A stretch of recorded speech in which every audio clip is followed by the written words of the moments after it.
कार्यक्रम के प्रायोजक हैं पेट सफा आयुर्वेदिक चूर्ण। पेट सफा हर रोग दफा। रूप मंत्रा आयुर्वेदिक फेस क्रीम, ये कोई कॉस्मेटिक नहीं, आयुर्वेदिक औषधि है।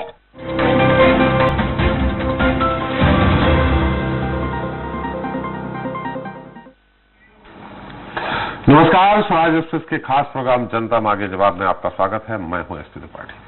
संक्रमण की सुनामी से देश में हर ओर हाहाकार मचा है। शहर शहर कोरोना की लहर में व्यवस्थाएं बेपटरी हो चुकी हैं। ऐसे में अब सबकी जुआ पर सिर्फ एक ही सवाल है, आखिर जान बचेगी कैसे? मौजूदा समय में वायरस इतना विकराल है कि देश में बीते 2 दिन से न सिर्फ 2 लाख से ज्यादा केस सामने आ रहे हैं, बल्कि मौतों का आंकड़ा भी 1000 के पार जा रहा है। वैसे ये आंकड़े तो सरकारी है, हकीकत में तो मौतें इस कदर हो रही हैं कि स्मशान घाट और कब्रिस्तानों में क्रियाकर्म के लिए लंबा इंतजार करना पड़ रहा है। सीधे शब्दों में कहें तो स्थिति भयावह है, लेकिन सिस्टम में सुधार होना तो दूर, कोरोना पर कड़े प्रहार के लिए जितने प्रयास अभी हो सकते हैं, शायद उतने भी किए नहीं जा रहे। ऐसे में भला हालात कैसे काबू में आएंगे? इतना ही नहीं, कोरोना के भीषण काल में गरीबों का हाल तो बिना बीमारी हुए ही बेहाल हो गया है। दरअसल महामारी के इस दौर में रोजगार छिन जाने से गरीब इस कदर कंगाल है कि उसे एक वक्त का खाना भी नसीब नहीं हो पा रहा है। शासन प्रशासन तो छोड़िए, समाज सेवी संस्थाएं तक इनकी मदद के लिए आगे आती नजर नहीं आ रही है, जबकि बीते साल कोरोना के भीषण काल में ऐसा नहीं था। 2020 में गरीबों और घर जाने के लिए भटक रहे मजदूरों की मदद के लिए शासन प्रशासन और समाज सेवी संस्थाओं के साथ ही कई लोग जरूरतमंदों के लिए मसीहा बने थे। लेकिन इस बार तस्वीर एकदम उलट है, जबकि वायरस का ये सबसे विस्फोटक दौर है। आखिर ऐसा क्यों है?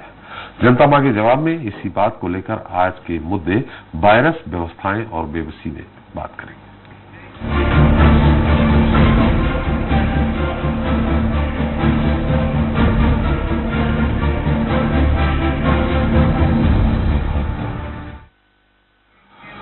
तो कोरोना के बढ़ते कहर से लोग अब सहम रहे हैं। उन्हें डर इस बात का सता रहा है कि महामारी के महादौर में जब सिस्टम सिसकियां भर रहा है तो उन्हें वायरस से बचाएगा कौन? इतना नहीं, लोगों खासकर आम आदमी और गरीब को ये चिंता भी सता रही है कि कोरोना से निपटने के लिए अगर लॉकडाउन और कर्फ्यू ही लगता रहेगा तो एक दिन तो कंगाली ही उन्हें मार डालेगी। वैसे कोरोना से फिलहाल जो हालात है उसे देखकर लगता नहीं है कि बेकाबू वायरस जल्द काबू में आएगा। लेकिन इस मुश्किल दौर में शासन प्रशासन क्या उन गरीबों की मदद नहीं कर सकता है जो भूख से तड़प रहे हैं? आखिर कहां हैं गरीबों की मसीहा मानी जाने वाली समाज सेवी संस्थाएं जो सरकार से बड़ी राशि अनुदान के रूप में लेती रही हैं? चलिए इसे लेकर विस्तार से बात करें। उसके पहले वायरस, व्यवस्थाएं और बेबसी से जुड़ी एक रिपोर्ट देख लेते हैं।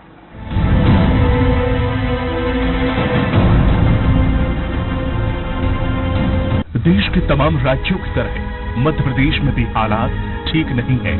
रोजाना बड़ी संख्या में नए केस मिल रहे हैं। 13 अप्रैल को एमपी में जहां 5,500 से ज्यादा नए संक्रमित मिले थे, तो वहीं 14 अप्रैल को यह संख्या करीब 6,500 हो गई। जबकि बीते गुरुवार यानी कि 15 अप्रैल को तकरीबन 7,500 नए मामले सामने आए। वहीं बीते 3 दिन में 94 संक्रमितों की मौत भी हो चुकी है। हालांकि सरकारी आंकड़ों से इतर बात करें तो 100 से भी ज्यादा कोरोना पीड़ितों की मौत तो 15 अप्रैल को अकेले भोपाल में हुई है। कब्रिस्तान में दफन होते शव और शमशान घाटों पर सुबह से रात तक जल रही चिताएं इस बात की गवाही दे रही हैं।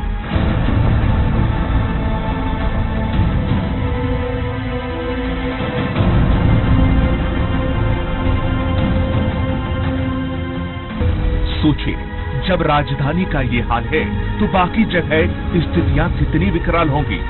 रोजाना हजारों नए केस और बड़ी संख्या में हो रही मौतें व्यवस्थाओं की पोल खुल रही है। कोरोना को लेकर हमारा सिस्टम कितना गंभीर है, इस बात का अंदाजा आप इस बात से लगा सकते हैं कि तमाम जिलों में कर्फ्यू और लॉकडाउन के बाद भी तस्वीरें आम दिनों की तरह नजर आ रही हैं। बाजार भले ही बंद है, लेकिन सड़कों पर ट्रैफिक खूब है। कोरोना का भीषण काल है, ऐसे में व्यवस्थाओं का बिगड़ना लाजमी है।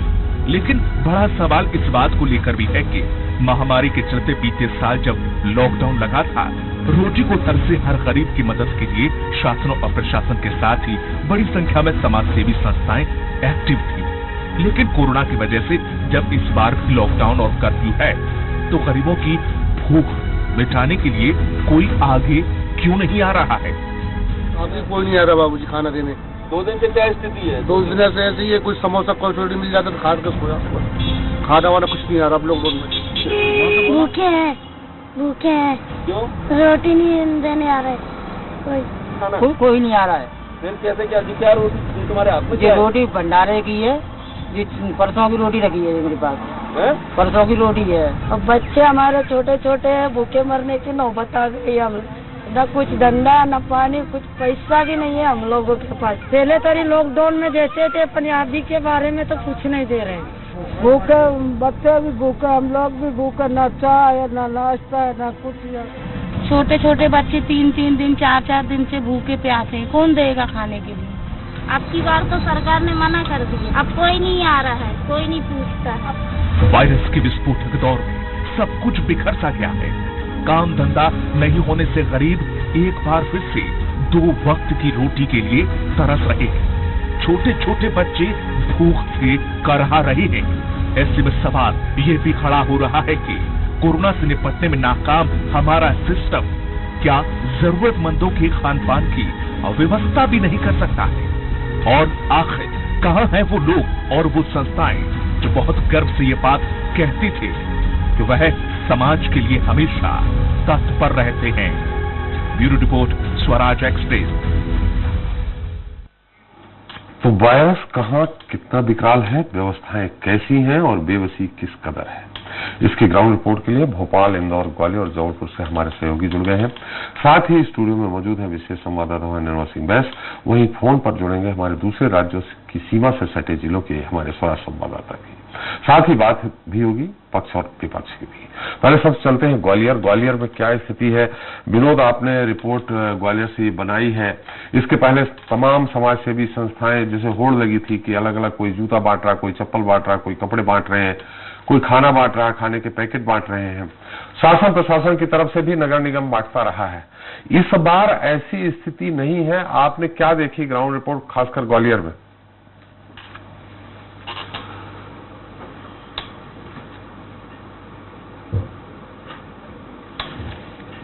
देखिए, पिछले साल जब 2020 में लॉकडाउन लगा था और उस दौरान ऐसा लग रहा था कि मानो हर किसी के दिल में ये बात आ गई हो कि गरीबों की मदद करना चाहिए और लोग घरों से निकले।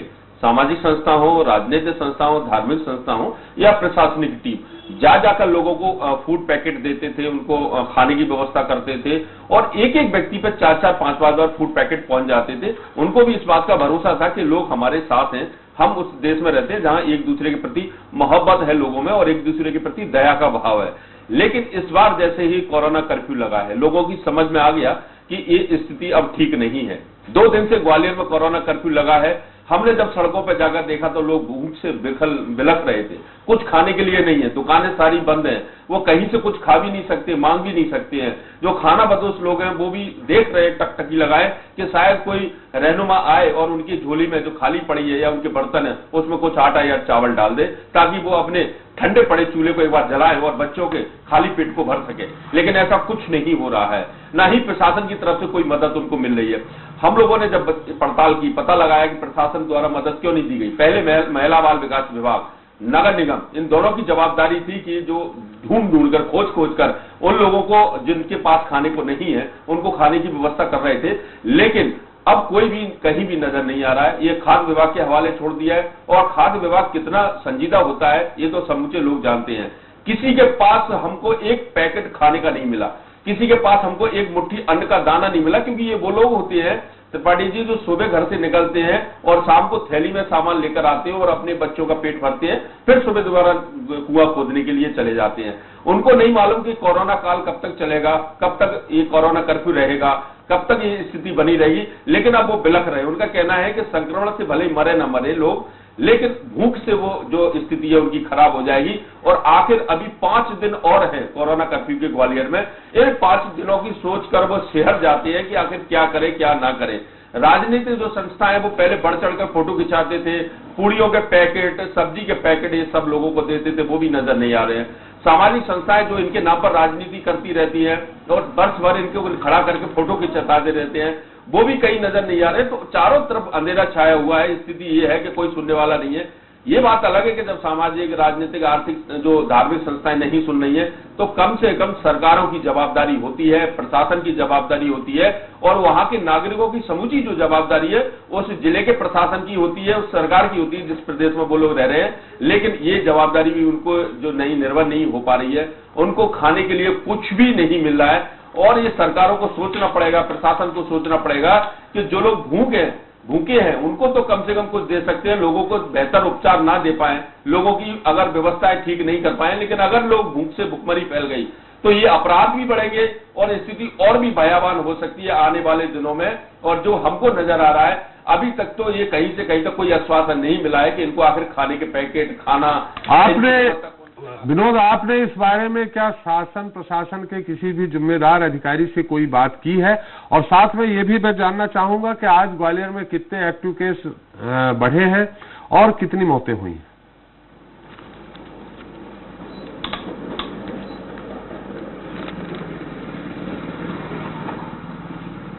देखिए, अभी तक आंकड़ा नहीं आया है। ये रात में 9:30-10 बजे के बाद आंकड़ा आता है। कल जरूर 750 का आंकड़ा आया था जिसमें 5 लोगों की मौतें हुई थी। ये सरकारी आंकड़ा था, लेकिन आंकड़ा ज्यादा था। इससे कई ऐसे होते हैं जिन लोगों को ये लोग अब जो प्रशासनिक आंकड़े में शामिल नहीं करते हैं, वो बीएसएफ के हैं या एसएएफ के हैं, सीआरपीएफ के हैं, इनको ये माना जाता है कि ये बाहर शामिल रहेंगे। तो आंकड़ा अगर अप्रत्यक्ष रूप से देखा जाए तो कम से कम 1000 से ऊपर जा रहा है और मौतें भी 10 से 12 हो रही हैं। वो जो जानकारी ग्वालियर में आती है वो तकरीबन 9:30 से 10 के बीच में आंकड़े सामने आते हैं। लेकिन स्थिति भयावह होती जा रही है, स्थिति संभल नहीं रही है। आज प्रवीण पाठक है जो कि विधायक है कांग्रेस के, उन्होंने स्टिंग किया और वो वीडियो हमको भी दिया, हमने भी पहुंचाया अपने चैनल पर। उसमें साफ तौर पर वो सरकारी अस्पताल के जो प्रबंधक है उन लोगों से बात कर रहे हैं कि एक मरीज है उसको भर्ती करना है, और सरकारी अस्पताल के जो प्रबंधक है वो कह रहे हैं कि सरकारी अस्पतालों में तो जगह ही नहीं है, आप प्राइवेट अस्पताल में भर्ती करा दीजिए, हमारे पास कोई बेड नहीं है, कोई पलंग नहीं है, कोई व्यवस्थाएं नहीं है। तो इससे अंदाजा लगाया जा सकता है कि कितनी भयावह स्थिति हो गई है, जहां 750 और 700 लोग प्रतिदिन निकल रहे हैं, उन लोगों को कोई सुविधा नहीं है। पूरी तरीके से प्रशासनिक व्यवस्थाएं ध्वस्त हो गई हैं, अस्पताल की व्यवस्थाएं ध्वस्त हो गई है और प्राइवेट अस्पताल में वो व्यक्ति नहीं जा सकता जिस पर पैसा नहीं है, क्योंकि जाते ही उसको कम से कम 75-80 हजार रुपए तो एडमिशन फीस देनी पड़ेगी और तब अंदर उसको दाखिला लेंगे और उसके बाद 15 से 20 हजार प्रतिदिन अगर वो देगा तो कोरोना से तो भले ही बच जाए, लेकिन आने वाले समय में वो कैसे जिंदा रहेगा, कहां से पैसा लाएगा, किसके पैसे अगर ले भी आएगा तो कैसे चुकाएगा। बड़ी गंभीर स्थिति है, कोई ध्यान नहीं दिया जा रहा है, समूचा जो सिस्टम है पूरी तरह से धराशायी नजर आ रहा है। जी त्रिपाठी जी, बिल्कुल सही कहा आपने। निर्मल, निश्चित तौर पे इस बार आखिर समझ में नहीं आ रहा कि आखिर समाजसेवी संस्थाएं क्यों आगे नहीं आ रही। कहीं ऐसा तो नहीं है विस्फोट इस बार दूसरी लहर का बहुत बड़ा विस्फोट है, तो लोग डर रहे हैं कि कहीं ऐसा ना हो कि हमें भी कोरोना, जो खाने का वितरण करते थे, पूरी सब्जी बांटते थे, उनको लग रहा है कहीं कि हमको भी संक्रमण ना हमारे ऊपर आ जाए। ये बात हो सकती है कि अब चूंकि जैसे यूज टू हो जाता है जब आदमी, मतलब कि ठीक है इतने दिन हो गए मैंने दे दिया, उसके बाद आपने देखा होगा कि 2 महीने 2.5 महीने बाद सारी समाजसेवी संस्थाएं बैठ गई थी। तो इस बार इस तरह हो गया कि चलो ये तो आता ही रहता है, इसलिए नहीं बढ़ना है। बिल्कुल, मैं अपनी बात जो शमशान की आंच है वहां से शुरू करूंगा। शमशान की आंच की जो गर्मी है उसने जो है मानवीय संवेदना है उनको बहुत बुरी तरह से झुलसा दिया है, और उसके सबसे पीछे जो आप जैसा कि बता रहे हैं, इसके पीछे वो अनजाना डर बहुत गहराई से लोगों में बैठ गया है। तो एक डर बहुत बड़ा कारण है। और दूसरा कारण मैं आपको बताना चाहूंगा कि जैसा कि आप देख रहे हैं, समाचार आ रहे हैं, इस बार पहले भी ये था, लेकिन इस बार आपने देखा होगा कि जो प्रभावशाली लोग हैं वही कोरोना से बहुत ज्यादा शिकार हो रहे हैं। कई विधायक कोरोना से शिकार हो चुके हैं। तो ये जो प्रभुत्व या प्रभावशाली वर्ग है ये कहीं ना कहीं बहुत ज्यादा इससे डरा हुआ है। जो जानी मानी हस्तियां हैं उनके बारे में जो है खबरें आ रही हैं, आज ही जो है पूर्व सीबीआई के डायरेक्टर वो कोरोना से काल कवलित हो गए। तो बड़ा ही गंभीर मामला है। और बिल्कुल सही आपने कहा कि ये जो भय है ये जो है खाया जा रहा है लोगों को। इस डर से लोग, पिछली बार आपने देखा होगा सब संगठित थे, तो एक वजह तो ये हो गई। दूसरी वजह ये जैसे कि प्रशासकीय तंत्र की जाए, नगर निगम ने काफी पिछली बार सहायता की थी लोगों की, तो वो कहीं ना कहीं सिस्टम जो है इस समय लोगों की जान बचाने में लगा हुआ है, ऐसा भी कह सकते हैं। हमारे सहयोगी दीपिका है इंदौर से। दीपिका, वही जो सवाल मैंने विनोद से किया था, इसके पहले जब मध्य प्रदेश की अगर बात करें तो सबसे ज्यादा समाजसेवी संस्थाएं इंदौर में आई थी। जो इंदौर के बॉर्डर थे, मैंने जिले से जो लगी हुई सीमाएं थी, वहां लोग अलग अलग उनको कपड़े से लेके जूते चप्पल से लेके सब कुछ बांट रहे थे। हमने वो तस्वीर भी देखी है कि लोग बड़े बड़े घरों से, बड़ी बड़ी लंबी गाड़ियों से, करोड़ों की गाड़ियों में खाने का पैकेट लेके बांटते नजर आए थे। इस बार एक भी नजर नहीं आ रहे, एक भी हमारे सामने ऐसी तस्वीरें नहीं आई हैं जो ये समाजसेवी संस्थाएं, और खासकर पिछली बार नगर निगम इंदौर ने भी अच्छी खासी जो स्लम एरिया है वहां उन्होंने खाने का वितरण किया था, सूखे अनाज का भी वितरण किया था। एक तो ये जानकारी चाहेंगे, दूसरा सबसे पहले ये बता दीजिए कि इंदौर की स्थिति मध्य प्रदेश सबसे ज्यादा भयावह है। आज कितने एक्टिव केस, आज की आंकड़ा नहीं आया हो तो कल ओरिजिनल वास्तविक कितने एक्टिव केस सामने आए और डेथ कितनी हुई, और स्मशान घाटों की क्या स्थिति है? देखिए, इंदौर की यदि बात करूं तो प्रदेश की व्यावसायिक राजधानी इंदौर इस समय कोरोना से जो है वो पूरी तरह से जूझ रही है। सबसे ज्यादा संक्रमित मरीजों का आंकड़ा प्रदेश में इंदौर से ही सामने आ रहा है। कल की यदि बात की जाए तो इंदौर से जो है 1679 केस एक दिन में संक्रमित मरीज जो है वो इंदौर में सामने आए हैं, और प्रशासन की ओर से जो डेथ डिक्लेयर की गई है वो सिर्फ 10 मरीजों की जो है वो मौत का आंकड़ा जारी किया गया है सरकारी बुलेटिन में। लेकिन जिस तरह से इंदौर में शमशान घाटों की स्थिति हो या फिर कब्रिस्तानों की स्थिति हो, वो बहुत ही ज्यादा भयावह दृश्य जो है वो देखने को मिल रहे हैं, क्योंकि लगातार जो वहां पर पहुंचने वाली डेड बॉडीज है उनकी संख्या बहुत ज्यादा है। आज भी इंदौर में सोशल मीडिया पे बहुत सारे ऐसे वीडियो वायरल हो रहे हैं जो कि इंदौर के पचकुया मुक्तिधाम, विजयनगर मुक्तिधाम और मालवा मिल मुक्तिधाम के हैं, जहां पर बताया जा रहा है कि चंद घंटों में वहां पर 10 से 15 लाशें जो है वो उनका अंतिम संस्कार किया जा रहा है। तो कहीं ना कहीं ये जो आंकड़े हैं, सरकारी आंकड़े भले ही प्रशासन की ओर से जारी किए जा रहे हैं, लेकिन हकीकत जो है वो इससे बिल्कुल जुदा है, क्योंकि जो हकीकत बयां करते तस्वीरें हैं जो सीधे मुक्तिधामों से आ रही है या फिर कब्रिस्तानों से निकल कर आ रही है, वो कहीं ना कहीं सच में डराने वाली है। क्योंकि जिस तरह से स्वराज एक्सप्रेस की रिपोर्ट क्या कहती है दीपिका जी? दीपिका जी, आपकी रिपोर्ट क्या कहती है कि अगर 10 मौतें बताई हैं तो लगभग कितनी मौतें हैं जो मुक्तिधामों से आ रही हैं? आपको क्या लगता है?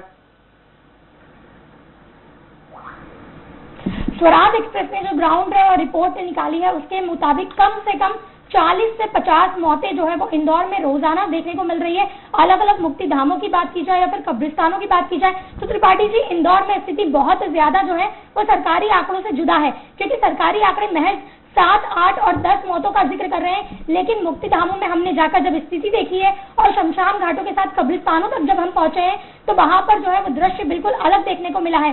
जिस तरह से इंदौर में कोरोना का कहर बढ़ता जा रहा है, लगातार प्रशासन लोगों से ये अपील तो कर रहा है कि अपने घरों में रहें और कोरोना कर्फ्यू का पालन करें, लेकिन जिस तरह से हमारे चैनल ने एक बहुत ही अहम मुद्दा उठाया है कि आखिर कोरोना कर्फ्यू के दौरान गरीब अपने 2 वक्त की रोटी का इंतजाम कैसे करे, तो ये सबसे बड़ी सोचने वाली बात है। इंदौर में पिछले लॉकडाउन के दौरान देखने को मिला था कि कई सारी समाज सेवी संस्थाएं सड़कों पर उतरी थी और लोगों के हित के लिए जो है उन्हें सूखा अन्न हो या फिर भोजन के पैकेट हो वो उपलब्ध करवाए गए थे। लेकिन इस बार समाज सेवी संस्थाएं तो छोड़िए, कोई भी समाज सेवी लोगों की मदद के लिए आगे आता नजर नहीं आ रहा है, ना ही प्रशासन ना ही समाज सेवी संस्थाएं। ऐसे में लोगों के सामने जीवन का संकट जो है वो बहुत ज्यादा बनकर उभर रहा है। लोग ये मान रहे हैं कि कोरोना की गंभीर बीमारी से, संक्रमण से मरे न मरे, लेकिन भूख की चपेट में जो है वो लोग आ सकते हैं, उनके बच्चे आ सकते हैं, क्योंकि उनके सामने रोजी रोटी का जो संकट है वो बहुत ज्यादा बड़ा है। इंदौर जो कि सबसे ज्यादा संवेदनशील जिले के रूप में उस लॉकडाउन के दौरान देखने को मिला था, जब लोग यहाँ से गुजर रहे थे, प्रवासी मजदूर इंदौर की सीमाओं से गुजर रहे थे, उनकी खातिर के लिए जो है वो लोगों ने, किसी ने अन्न की व्यवस्था की थी, किसी ने जूते चप्पल की व्यवस्था की थी।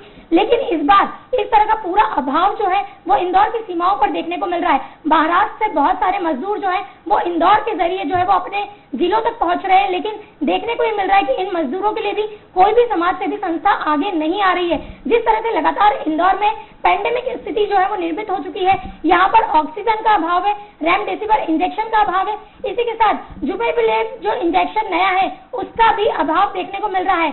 टॉसिजिमोलेब जो इंजेक्शन नया है उसके लिए भी अब यहाँ पर जो है वो इंदौर के विधायक ने पहल की है। और अब प्रशासनिक स्तर पर जब यहाँ पर नाराजगी विधायक के सामने आई है, उसके बाद विधायक ने प्रधानमंत्री से अपील की है और कहा है कि आप हस्तक्षेप करें और मध्य प्रदेश की स्थिति सुधारने के लिए जो है वो नजर अपनी इधर करें, क्योंकि जिस तरह से शहर की स्थिति बिगड़ती जा रही है, बिल्कुल बिगड़ती जा रही है। दीपिका, मैं जानना चाहूंगा कि निश्चित तौर पे आप इस गंभीर पहलू को कि समाज सेवी संस्थाएं क्यों आगे नहीं आ रही हैं, आखिर जब सारी, अगर उनके पास चंद 2-4-10 रुपए भी होंगे तो जब पूरा शहर बंद है तो खाना कहां से खाएंगे जो बाहर से आ रहे हैं। तो इस पे मैं जानना चाहूंगा, मैं आपसे अनुरोध करता हूं कि ये समाज सेवी संस्थाएं जो कुछ हैं उनसे आप जरूर कल बात करिएगा और इस रिपोर्ट को, और स्वराज एक्सप्रेस ने एक मुहिम के तहत लिया है और मुहिम के तहत लिया है तो चाहेंगे कि हम स्वराज एक्सप्रेस ने अगर मुहिम के तहत लिया है तो शासन प्रशासन या समाज सेवी संस्थाएं जागे और इस ओर आगे बढ़े, जिससे कम से कम वो मजदूर जो एक दिन की रोटी के लिए दिन भर मेहनत करते हैं और दूसरे दिन, जैसे हमारे विनोद जी ने कहा है कि फिर से कुआं खोदने के लिए निकल पड़ते हैं, तो कम से कम वो कुआं खोदने के लिए जो निकल पड़ते हैं उसके लिए शासन प्रशासन या समाज सेवी संस्थाएं, इन समाज सेवी संस्थाओं को लंबा चौड़ा अनुदान भी लेती हैं। विनोद जी ने जैसे कहा कि फोटो खिंचवाते हैं और उसको फोटो को लगा करके सरकार के पास पेश करते हैं और पेश करके बताते हैं कि देखिए मैंने, और उसके आधार पर अनुदान राशि लेते हैं। इस रिपोर्ट की तरफ जरूर जाइएगा। निर्मल, बहुत बड़ी विडंबना है, आपने लॉकडाउन लगा दिया, कर्फ्यू लगा दिया, बंद है, अगर कोई वहीं पे कप प्लेट धो करके अगर 2 रोटी लेना चाहे तो वो भी बंद है। अब इन स्थितियों में जो पेट की क्षुधाग्नि है बिल्कुल वो जला देगी, कोरोना तो बाद में मारेगा। देखिए, यही सबसे बड़ी विडंबना है कि जो कहा जाता है, साफ साफ डॉक्टरों का कहना है कि अगर आप भूखे पेट हैं तो कोरोना आपका दंश बहुत जल्दी आपको जो है अपने लपेट में लेगा। और एक उदाहरण आपको बताना चाहूंगा कि भयावता की क्या स्थिति है। पूर्व महापौर आलोक शर्मा ने सहायता की, किस बात की सहायता की उन्होंने शमशान में ट्रकों से लकड़ी लेके गए।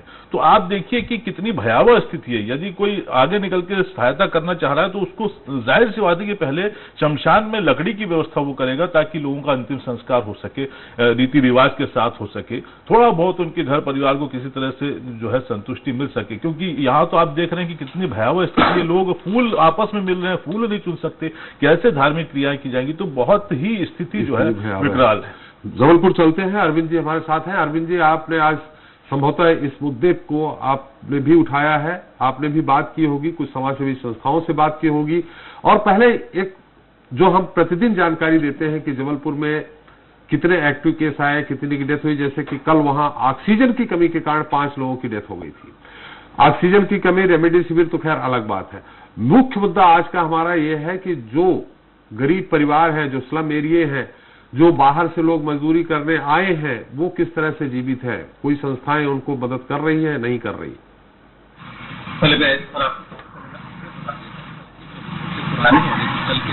और अभी 10 बजे के आसपास तब हमें नए आंकड़े मिल पाएंगे।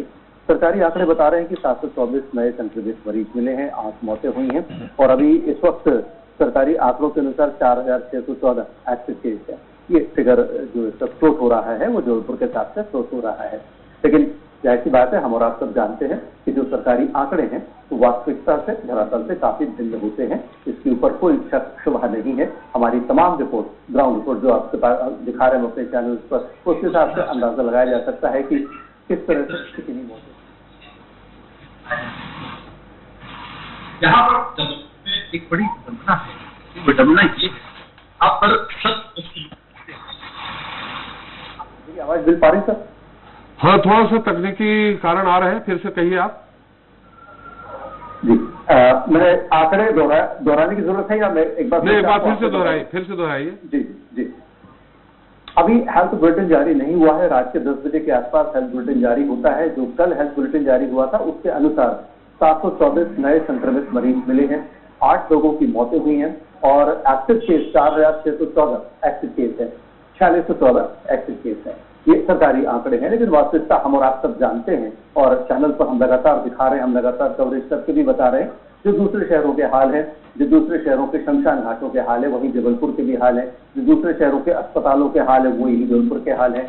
आइए बात करते हैं उन गरीबों की या जो भीख मांगकर अपने थोड़ा सा अरविंद चाहेंगे मौतों का आंकड़ा बता दीजिए, जो स्वराज एक्सप्रेस की अपनी पड़ताल है और जो सरकार की बुलेटिन है उसके अनुसार मौतों का आंकड़ा लगभग शमशान घाट से लेकर के हमको दे दीजिए। बिल्कुल बिल्कुल, जो स्वराज एक्सप्रेस के अनुसार यदि सरकार कहती है कि 724 संक्रमित मरीज पाए गए थे, तो यहाँ पर लगभग आंकड़ा 800 के ऊपर जा रहा है। जो हमारा अंदाज है 800 के ऊपर, लगभग 850 के आसपास संक्रमित मरीज हैं जबलपुर में फिलहाल जो नए मरीज प्राप्त हुए वो। और जो मौतों का आंकड़ा है वो सरकारी आंकड़े 8 बताए जा रहे हैं, लेकिन हमारे हिसाब से यहाँ पर 32 से ज्यादा मौतें कल हुई हैं जिनका अंतिम संस्कार देर रात तक किया गया।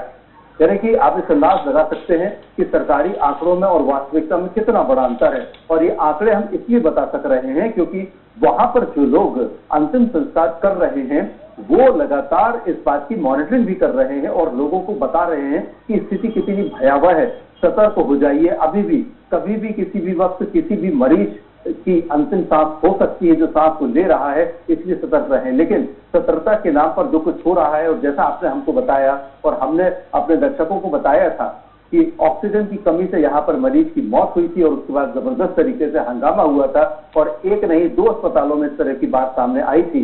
और सिंपल सी बात थी कि प्लांट से ऑक्सीजन जो है वो निजी अस्पतालों तक समय पर नहीं पहुंच पाई थी, इस वजह से वहां पर ऑक्सीजन की कमी हुई थी। मेडिसिटी एक हॉस्पिटल है, उस मेडिसिटी हॉस्पिटल में जैसी ऑक्सीजन की कमी हुई थी तो वहां के न केवल मालिक जो कि खुद चिकित्सक है वे, वहां का जो पूरा मेडिकल स्टाफ है, वहां पर जो नर्सेज हैं, जो स्लीपर्स हैं, वो तक अब हॉस्पिटल को छोड़कर भाग खड़े हुए थे वहां से। उन्होंने अस्पताल को पूरी तरह से परिजनों के हवाले कर दिया। तो इस तरह से एक बड़ी विडंबना जैसी स्थिति खड़ी हो गई थी। भला हो पुलिस का कि वहां से एक सिपाही गुजर रहा था और लोगों ने उसको घेर कर उससे मदद मांगनी शुरू की और उसने अपने वायरलेस सेट से तमाम अधिकारियों को सूचित किया था और उसके बाद पुलिस ने 10 ऑक्सीजन सिलेंडर का इंतजाम किया था तुरंत आधे घंटे के अंदर। अब वो कैसे किया था ये बताने की जरूरत नहीं है कि जब पुलिस इंतजाम करती है तो किस ढंग से करती है, तो इसके लिए कोई वाली बात नहीं है। लेकिन 10 सिलेंडर तुरंत आ गए और वहां पर उस वक्त लगभग 60 मरीज वेंटिलेटर पर थे। उनमें से एक की तो तुरंत मौत हो चुकी थी, दूसरी महिला को तुरंत मेडिकल शिफ्ट कर दिया गया था। लेकिन 58 ऐसे सीरियस जो पेशेंट थे उनकी जान इसलिए बच गई क्योंकि वो 10 सिलेंडर पुलिस वालों ने समय पर वहां पर पहुंचा दिए थे। तो ये तो निजी अस्पतालों की व्यवस्था है। तो हम चर्चा कर रहे थे, जो हम वापस सब्जेक्ट पर आते हैं और चर्चा हम यही कर रहे थे कि किस तरह से गरीबों का जीवन बसर हो रहा है। बहुत मुश्किल हो रहा है सर। आज कवरेज के लिए हम गए तो हमारा दिल भरा आया था जब वहां पर छोटे छोटे बच्चे बता रहे थे कि उन्होंने 2-2 दिन से खाना नहीं खाया है, उन्हें ठीक से रोटी नहीं मिली है, ठीक से उनको ढंग से चावल नहीं मिला है। बाकी बातें तो छोड़ ही दीजिए कि कुछ और उन्हें ठीक ढंग से मिला होगा। उनके पास जो बर्तन पड़े थे वो बर्तन, सूखे बर्तन, ये बता रहे थे कि लगभग 3 से 4 दिन हो गए हैं इन बर्तनों में किसी दिन ना तो खाना तैयार किया गया है और ना ही खाना परोसा गया है। तो इस तरह से दर्दनाक स्थिति पूरे शहर के हर इलाके में देखी। पूरी दोपहर हम लोग ये कवरेज कर रहे थे और इस दौरान लगभग सभी के मुंह से एक ही बात निकल रही थी कि पिछले लॉकडाउन में तो लोग हम लोग को झोली भर भर के खाना दे रहे थे, बुला बुला कर दे रहे थे, लेकिन इस बार तो सब नदारत है। ना ही यहाँ पर जिला प्रशासन है, ना पुलिस दिख रही है और ना ही इस तरह की समाजसेवी संस्थाएं। और वो बड़ी संस्थाएं हैं, जयपुर में भी बड़ी बड़ी संस्थाएं हैं, मैं उनका नाम लेकर बताता हूँ। रोटरी क्लब है यहाँ पर लायंस क्लब है, यहाँ पर दूसरे तमाम और भी क्लब हैं, जॉइंट्स क्लब है, 3 बड़े क्लब हैं। ये क्लब लगातार बड़े बड़े कार्यक्रम करते हैं, यहाँ पर फिल्मी सितारों को बुलाते हैं। पैसे की कोई कमी नहीं है इनके पास, करोड़ों रुपए का इनका अपना फंड है अकेले जबलपुर जैसे शहर के लिए। लेकिन इन गरीबों को देने के लिए इनके पास 2 रोटी का ना तो वक्त है इन बड़े आदमियों के पास जो ये संस्थाएं चलाते हैं, और ना ही इनके पास उतना दिल है और ना ही इस वक्त उनका दिमाग काम कर रहा है। सिर्फ अपनी जान की परवाह करने के लिए चुपचाप घर में बैठे हैं। वो घर में बैठे हैं तो यदि वो चाहते हैं तो लोगों से सहायता वो करवा भी सकते हैं, लेकिन इस तरह की जिंदा दिली भी इस वक्त देखने को कहीं नहीं मिल रही है।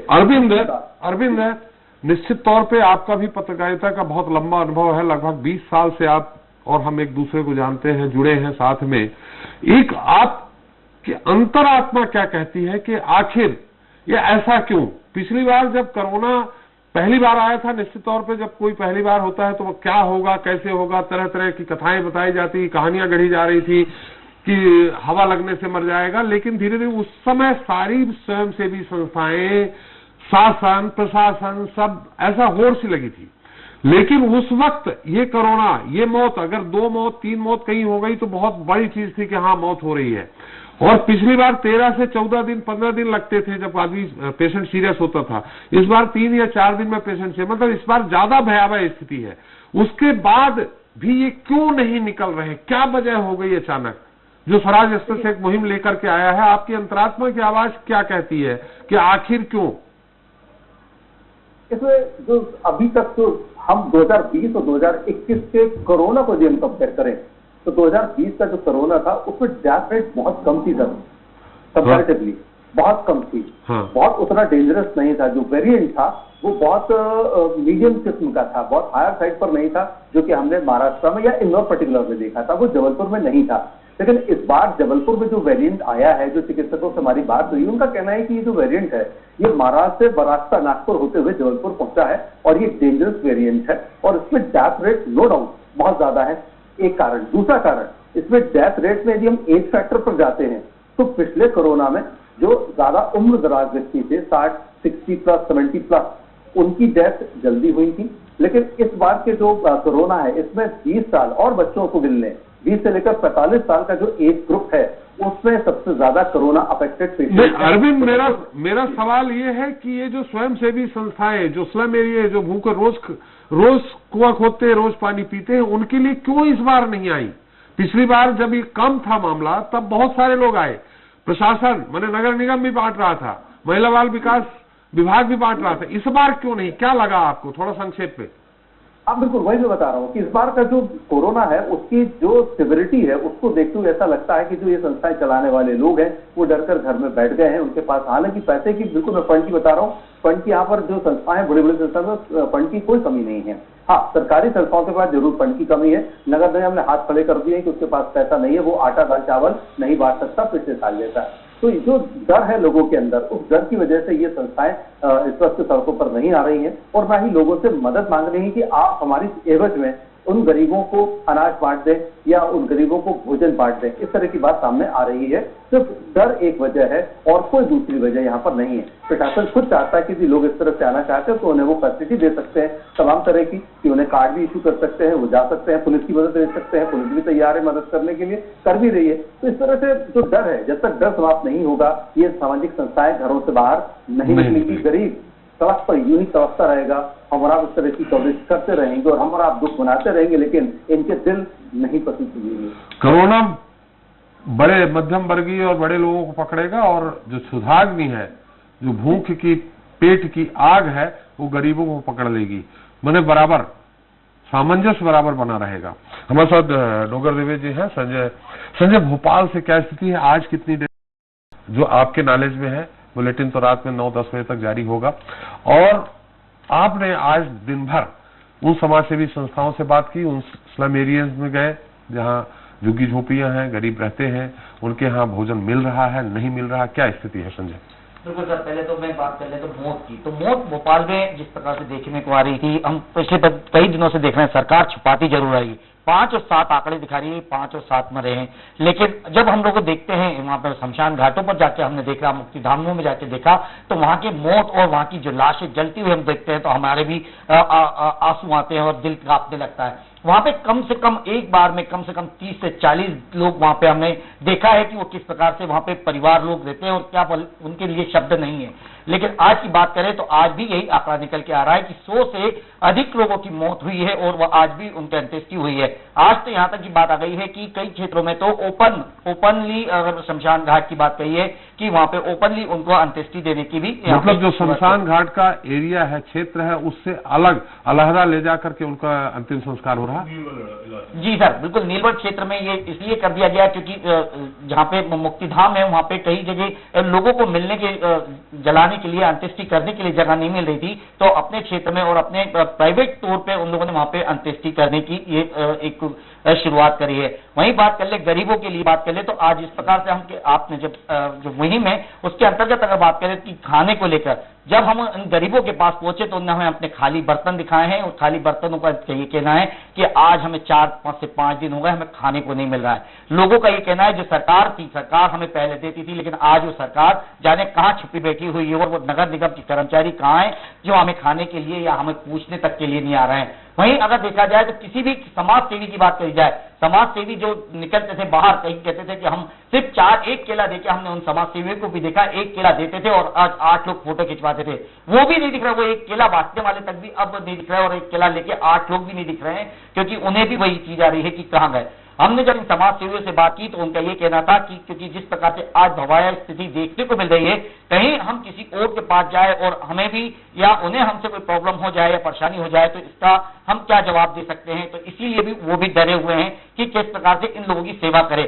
उनका ये कहना है कि अगर हमारे पास कोई आता है और हमसे कोई मदद मांगेगा तो हम बिल्कुल उनके लिए आएंगे, लेकिन हम फील्ड में उतरने के लिए तैयार नहीं है, क्योंकि डर हमें भी है, डर उन्हें भी है। तो हम डर के कारण ही इन आज क्षेत्रों में नहीं जा पा रहे हैं। लेकिन इन डर के कारण उन गरीबों के हाल बेहाल हो गए हैं जो रोज कमा के खाने वाले थे। आज उनके जब उनके छोटे छोटे बच्चे के पास हम लोग गए थे, जहां हम लोग पिछली बार हम लोगों ने स्वराज की टीम ने उनकी मदद भी करवाई थी, कई अधिकारियों से बोलकर वहां पे अनाज, सूखा अनाज और उनको डेली का भोजन की व्यवस्था भी जो हम लोगों ने करवाई थी। आज उन अधिकारियों से भी बात की गई तो अधिकारियों का ये कहना है कि हम कोरोना जिस प्रकार से बढ़ता जा रहा है, क्या उन्हें देखें या अभी इस जो मध्य जो बिल्कुल लोएस्ट फैमिली है उन्हें देखें। क्योंकि इधर से देखा जाए तो नगर निगम का भी हाथ बंधे हुए हैं। उनका भी साफ कहना है कि पहले जरूरी हमें ये दे दिया गया है कि अगर कहीं पे कोई घटना होती है या किसी की डेड बॉडी के लिए ले जाना पड़ता है तो वो भी एक हमारे लिए जरूरी काम है, साफ सफाई भी हमारे लिए जरूरी काम है।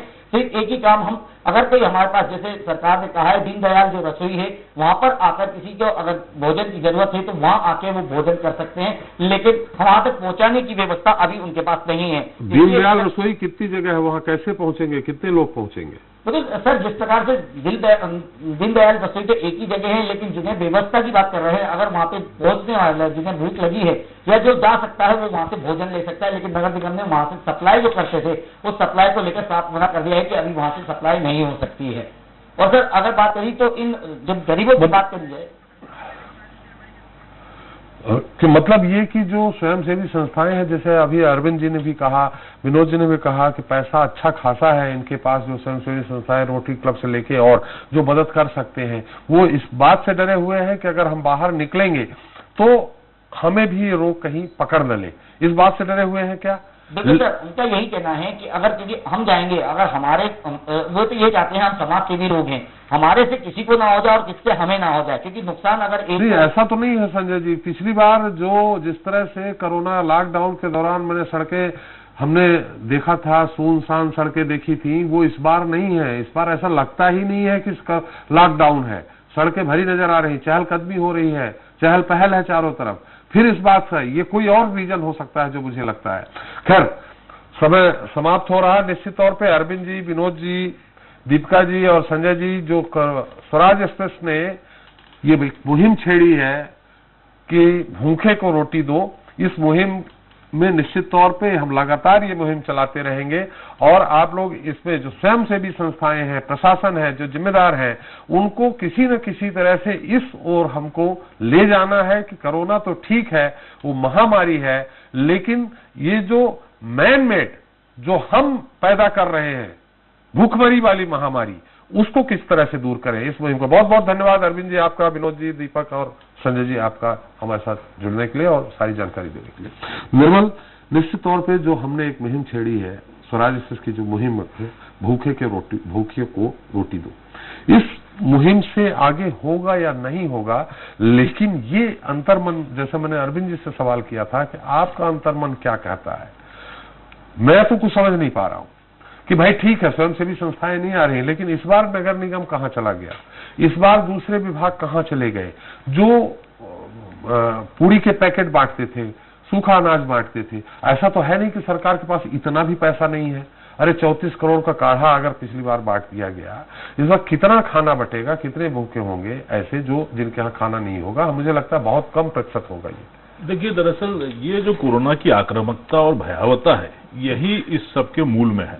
अभी जो जिक्र चल रहा था कि समाज सेवी संस्थाएं जो कि झोली लेकर अनाज लेके जाके बांटती थी, आज जो प्रभावशाली वर्ग है, जो कोरोना की कर्णधार जिन्हें कहा जाता है, वो झोली में दवा लेके अपने घर में बैठ गए हैं सुरक्षित महसूस करने के लिए। और यही वजह है बहुत बड़ी कि दवा की जो जरूरत की दवा है, जीवन रक्षक दवाएं, वो कहीं ना कहीं कम पड़ रही है। इसका रेमडेसिविर इंजेक्शन कई लोगों के घर में होगा जिनको जरूरत है। बिल्कुल, अगर छापे मारे जाए तो वाकई बहुत बड़े स्तर पर बरामदगी हो सकती है, क्योंकि प्रभावशाली वर्ग जो कर्णधार, जिसने पिछली बार जो है कोरोना वॉरियर्स की भूमिका, देवदूतों की भूमिका निभाई थी, वो डरा हुआ एक सबसे बड़ी वजह तो ये हो गई। लेकिन जैसे कि हमारे संवाददाता जबलपुर के कह रहे थे कि हमारे साथ कांग्रेस प्रवक्ता, प्रदेश कांग्रेस प्रवक्ता फिरोज सिद्दीकी जी हमारे साथ जुड़ गए हैं।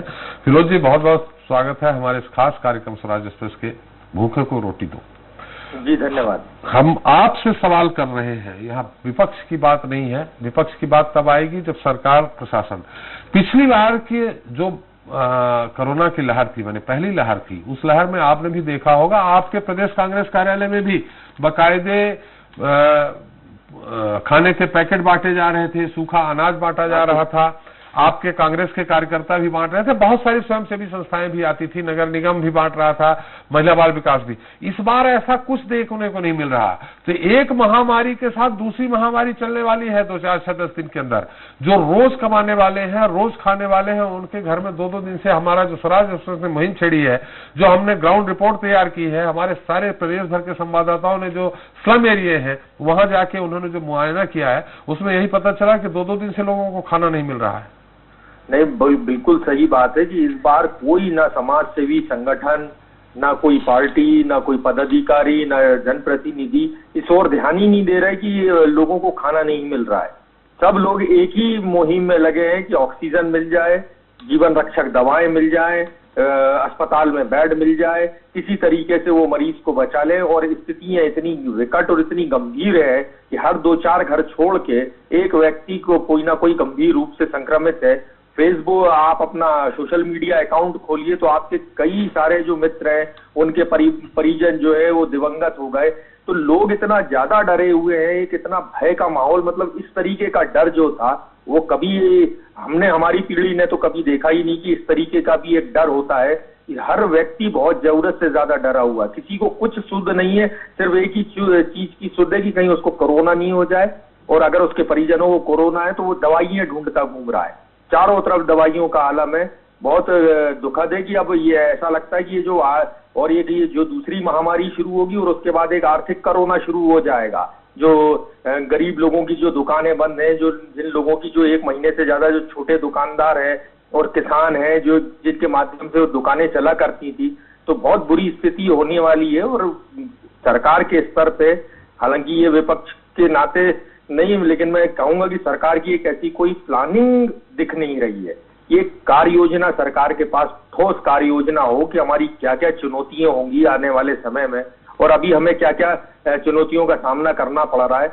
और तो मुझे लगता है कि हमको बहुत तेजी से इस ओर कदम बढ़ाना पड़ेगा। बिल्कुल, पार्टी लेवल पे भी आपको सोचना चाहिए। सबसे पुरानी पार्टी, सबसे बड़ी, लंबे समय तक राज करने वाली पार्टी, और आपके पदाधिकारी, इनको तो कम से कम एक मुहिम छेड़ेंगे तो जो हमने एक मुहिम छेड़ी है कि हमें भी रोटी चाहिए, उस पे शायद एक कदम आगे बढ़ा जा सके और जो भूख से मरने वाले हैं उनको बचाया जा सके। मेरे अपने जानकार पदाधिकारियों में जितनों को भी मैं जानता हूं, 60% से के लगभग जो पदाधिकारी, उनके परिजनों में लोग जो है इस समय संक्रमित हैं और वो बाहर नहीं निकल पा रहे हैं। वो लोग, ये स्थितियां हैं। मैं बिल्कुल आपको ग्राउंड रियलिटी बता रहा हूं। मैं जिस भी अपने जिन लोगों को भी मैं जानता हूं, भोपाल में 150-150 पदाधिकारियों को मैं जिसको भी फोन लगा रहा हूं, मोस्टली लोगों के परिजन जो है वो कोरोना संक्रमित हैं और वो परेशान है दवाइयों के लिए। ये स्थितियां हैं और हम मुहिम चलाए हैं। अभी जीतू पटवारी जी हैं या पीसी शर्मा जी हैं, हमारे आगर के विधायक हैं विपिन वानखेड़े जी, सबने अभी धनराशि अपनी दी है कि ताकि इस मार्फत कुछ, ये धनराशि उन्होंने नहीं दी है, विधायक निधि से जो विधायक निधि, वही मैं कह रहा हूँ, उन्होंने विधायक निधि, ताकि ये चीजें फ्री मिल सके लोगों को, किसी भी कीमत पे फ्री मिले। और जो शासन के पास पैसों की अगर बजट की दिक्कत है अस्पतालों के पास, तो वो बजट की हमारे साथ दीपक विजयवर्गीय जी भी हैं, बीजेपी के मुख्य प्रवक्ता है। दीपक जी से भी जान लेते हैं। दीपक जी, आज हम पक्ष विपक्ष की बात नहीं कर रहे हैं। दीपक जी, आप मुझे सुन पा रहे हैं? हाँ, बिल्कुल सुन पा रहे हैं। आपका बहुत स्वागत है हमारे इस खास कार्यक्रम में। हमने एक स्वराज एक्सप्रेस से एक मुहिम छेड़ी है। देखिए, आपने भी इसको अनुभव किया होगा। कोरोना की महामारी किसको ले जाएगी, किसको प्यार कर लेगी, ये अलग बात है। लेकिन एक चीज जो दूर कर सकती, सरकार के स्तर पे दूर कर सकते हैं, स्वयंसेवी संस्थाएं तो आगे आ ही नहीं रही है। आपने देखा होगा, पिछले साल यही सीजन था, यही अप्रैल मई में लाखों स्वयंसेवी संस्थाएं बाहर आती थी, बॉर्डर पे जाके जूते चप्पल बांटती थी, कपड़े बांटती थी। सरकार के तौर पे नगर निगम, महिला बाल विकास की तरफ से उनको सूखा अनाज दिया जा रहा था। कम से कम वो उस समय ये था कि ठीक है, एक्सीडेंट, जो बाहर से मजदूर आ रहे थे उनके साथ परेशानी हो रही थी, लेकिन जो स्लम एरिया है, जो रोज कमाते हैं रोज खाते हैं, उनको खाने को मिल रहा था। यहां तक कि ऐसा था कि एक एक व्यक्ति 4-4 खाने के पैकेट रख लेता था, 6-6 खाने के पैकेट रख लेता था। इस बार ऐसा कुछ भी देखने को नहीं मिल रहा है। और इन 4-6 दिनों में जो हमारे संवाददाता, हमारे रिपोर्टर्स जो इन एरियो में गए हैं, वहां स्थिति ये भयावह हो गई है कि कोरोना तो एक तरफ, वो भूख से मरने की नौबत आने लगी है। एक सबसे बड़े राजनीतिक दल के जिम्मेदार पदाधिकारी होने के नाते आपका इसमें हम वक्तव्य चाहते हैं। देखिए, ऐसा है त्रिपाठी जी की जो पिछली लहर थी या पहली लहर थी, वो समस्या अलग तरह की थी और आज समस्या अलग तरह की थी। क्योंकि पहली जो कोरोना की लहर आई थी, वो 3-4 महीने पहले से लोगों के पास खबरें आ रही थी कि अमेरिका में ऐसा हो गया, इंग्लैंड में ऐसा हो गया। फिर भोपाल में तो हमको लॉकडाउन जब हो गया तो उस समय तक भी कोई समस्या नहीं थी ऐसी। और धीरे धीरे करके 4-5 महीने का एक सोचने का समय था लोगों के पास, एक बात। दूसरी बात, लोगों के पास, आम मध्यम वर्ग के पास भी पर्याप्त संसाधन थे कि वो सेवा चला सकता था। तीसरी बात, ये संक्रमण की इतनी ज्यादा दर नहीं थी कि लोग घर से बाहर निकले और कब कौन संक्रमित हो जाए या क्या नकारात्मक खबर कहां से आ जाए, ऐसी स्थिति उस समय नहीं थी। संक्रमण फैल रहा था लेकिन नियंत्रण में था। ये जो नई लहर आई है, ये बहुत ही खौफनाक स्थिति में है। लोग आर्थिक स्थिति में, चूंकि पिछला साल भर लोगों का काम धंधा उतना अच्छा नहीं रहा है या बिल्कुल नहीं रहा है, तो सबसे पहले लोगों को जीवन बचाना ये काम है, सरकार की प्राथमिकता है। अब इस बीच में वैक्सीनेशन की ड्राइव शुरू हुई थी, वो वैक्सीनेशन की ड्राइव ठीक से चले और जो संक्रमण फैल रहा है उससे किसी तरह लोग बचें, ये पहली प्राथमिकता है।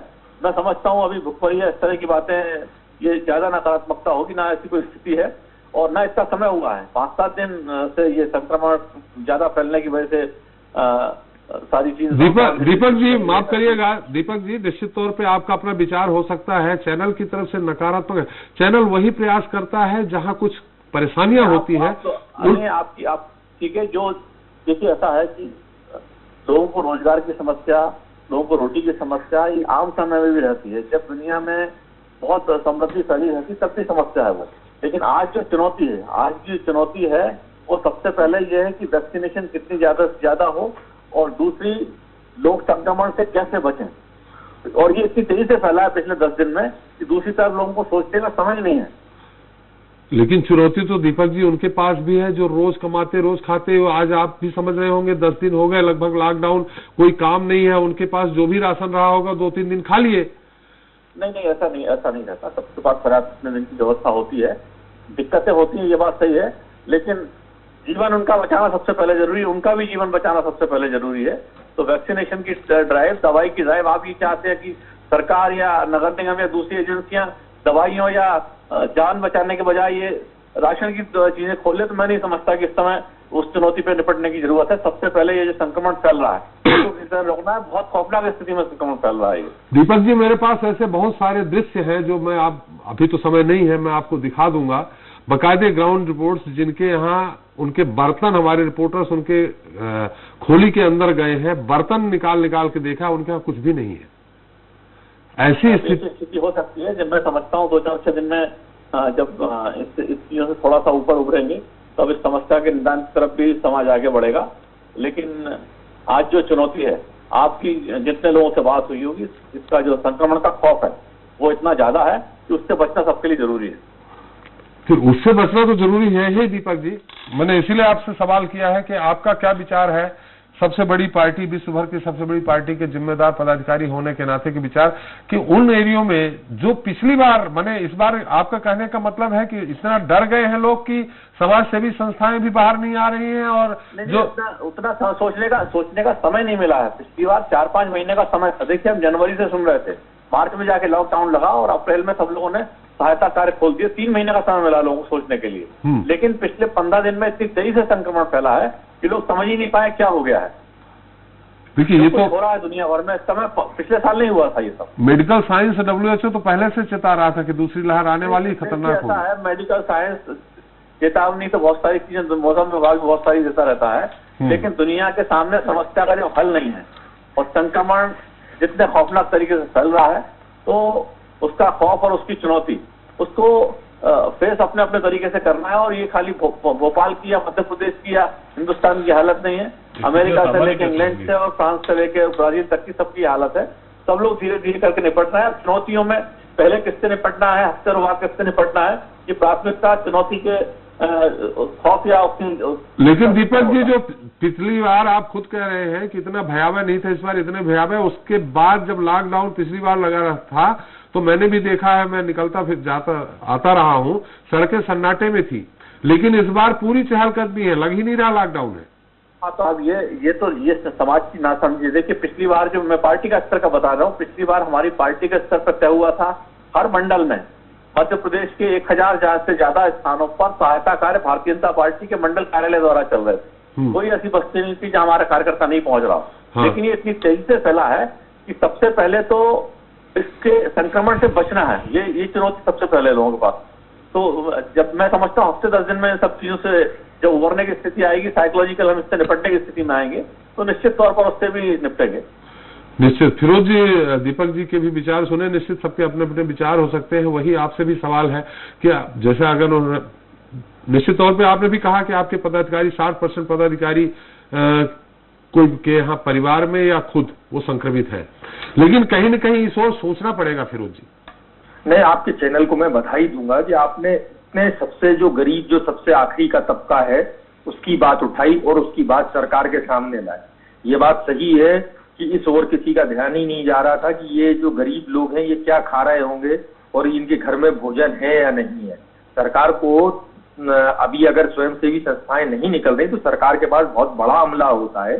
सरकार को तुरंत इस ओर ध्यान देना चाहिए। हमारी जो पीडीएस की दुकानें हैं उनके माध्यम से राशन बंटवाना चाहिए और साथ में नमक, मिर्ची, तेल भी बंटवा देना चाहिए, ताकि लोगों को कम से कम 2 वक्त की भोजन मिलने लगे और लोग 2 वक्त का भोजन करें। इस ओर सरकार को तुरंत ध्यान देना चाहिए, नहीं तो एक नया हाहाकार मच जाएगा और नई एक सोशल डिस्टेंसिंग की प्रॉब्लम, एक नए लॉकडाउन को प्रॉब्लम खड़ी हो जाएगी, क्योंकि लोग सड़कों पर जब आ जाएंगे तो फिर कैसे काम चलेगा। ना लॉकडाउन रह पाएगा, ना ही आपकी एक नई समस्या खड़ी हो जाएगी। तो आप जिन समस्याओं से लड़ रहे हैं वो समस्याएं तो एक है, साथ में एक समस्या और आ जाएगी। इसलिए इस पर गंभीरता पूर्वक मैं दीपक विजयवर्गीय जी से भी कहूंगा कि आप संगठन के स्तर पर सरकार को चेताएं कि सरकार के पास बहुत बड़ा अमला होता है, एक अमला इस काम को करे। लोगों को पीडीएस दुकानों से किट बांटे जाए, खाने के राशन के किट बांटे जाए, ताकि ये 10-15 दिन हम निकाल ले किसी तरीके से। उसके बाद हो सकता है कि ये संक्रमण एकदम तेजी से नीचे आ जाए तो हम फिर से एक सामान्य परिस्थिति की ओर दौड़ पड़े और फिर हमको इन सब चीजों की जरूरत नहीं पड़े। लेकिन ये जो भुखमरी का कोरोना है ये भी अब मुंह खोले खड़ा हो गया है स्वास्थ्य कोरोना के साथ साथ, तो हमको इस पर ध्यान देना चाहिए। बिल्कुल। और मेडिकल साइंस ये कह रहे हैं, डॉक्टर कह रहे हैं कि जो जिनके पेट में अनाज नहीं, जो भूखे हैं, उनको कोरोना जल्दी से जकड़ रहा है और अंतिम स्थिति तक जकड़ रहा है। बहुत बहुत धन्यवाद फिरोज जी आपका, दीपक जी आपका हमारे साथ जुड़ने के लिए। तो आपकी अंतिम टिप्पणी चाहेंगे निर्मल जी? देखिए, जो पूरी बहस हुई है उसका निचोड़ ये निकलता है कि पिछली बार जो कोरोना था उसने गरीब और अमीर के बीच की खाई को पाट दिया था। सब एक दूसरे की सहायता में जुटे थे और जिस तरीके से ये भयावहता सामने आई तो उसने गरीब को अलग कर दिया, अमीर को अलग कर दिया। अमीर अपनी जान बचाने में जुटा हुआ है, उसको गरीब के पेट की कोई भी चिंता नहीं है। और स्थिति इतनी भयावह है कि बीजेपी के विधायक अजय विश्नोई ये कह रहे हैं कि सेना को मैदान में उतार देना चाहिए। तो वाकई अभी विजयवर्गीय जी 2 तरह की बातें कर रहे थे। वो कह रहे थे कि स्थितियां सामान्य बहुत जल्दी हो जाएंगी। अरे सामान्य इतनी जल्दी हो जाएंगी कैसे? जल्दी स्थितियां सामान्य हो जाएंगी, बल्कि ये हालात और बिगड़ने वाले हैं। तो ऐसा लगता है कि इस खबर को या इस पूरे पैकेज को, इस विशेष प्रोग्राम को देखने के बाद शायद सरकार जागे। बड़ा हास्यास्पद होता है जब हर पॉश कॉलोनी में सुबह झाड़ू लग रही है, अगर अमले की कमी है तो उसको आधा करके आप डिवाइड करके राशन बंटवा सकते हैं। तो इस दिशा में सरकार को बहुत तेजी से सोचना चाहिए, क्योंकि गरीब का पेट जो है इस समय पूरी तरह से खाली है। और जाहिर सी बात है, रोज खाने और कमाने वाले के यहाँ, जैसे कि स्वराज एक्सप्रेस के संवाददाताओं ने घर के अंदर झांक कर देखा तो बिल्कुल खाली पड़ा हुआ है। तो गरीब, और अब सबसे बड़ी बात, भीषण लू चलने वाली है, उसमें भी खाली पेट बहुत जल्दी लू लगती है। तो गरीबों का तो इस समय यही कहा जा सकता है, जो प्रशासन का इस समय रवैया चल रहा है, कि भगवान ही मालिक है। बहुत बहुत धन्यवाद निर्मल। हमें तो और भी कुछ जिलों में जाना था, लेकिन वक्त की कमी के कारण हम नहीं जा सकते। तो कहते हैं कि बुरे वक्त में कोई अगर मदद कर दे तो जल्दी ही गुजर जाता है, लेकिन जब कोई भी मदद के लिए आगे नहीं आता तो एक पल भी एक एक दिन के बराबर लगता। निश्चित तौर पर यह कोरोना का भीषण काल है, लिहाजा इससे निपटना आसान नहीं है। लेकिन इस मुश्किल के दौर में गरीबों की और शासन प्रशासन अगर अपनी नजरें इनायत कर ले समाजसेवी संस्थाएं पहले की तरह एक बार फिर आगे आ जाए तो गरीबों को कम से कम एक वक्त का ही सही लेकिन खाना तो नसीब हो ही जाएगा। उनके बच्चे भूख से तड़पेंगे तो नहीं। जरूरी है कि हर उस गरीब और जरूरतमंद का भी ख्याल रखा जाए जो कोरोना काल में दाने दाने को मोहताज है। इसी साथ जनता मांगे जवाब देता है। नमस्कार।